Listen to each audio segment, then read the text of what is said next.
Tired of payment hiccups interrupting your Aisensy experience? Let's fix that. First, open the Aisensy app on your phone. Make sure you're logged in. Next, look for your profile icon. It's usually in the top right or bottom right corner of the screen. Tap on it to access your account settings. In the profile menu, find the billing or subscription option. It may also be labeled as payment methods. Tap on that. Now you should see a screen with your current payment methods. If any, look for a button that says Add Payment Method or something similar, and tap on it. Here, you'll see the available payment options. You can usually add a credit card, debit card, or use other payment gateways, like PayPal. Choose the method you prefer.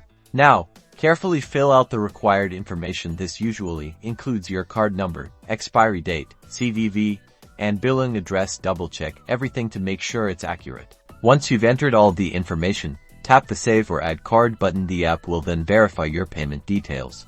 You should now see your new payment method listed in your account. You're all set. Now you can enjoy uninterrupted access to Aisensy's premium features.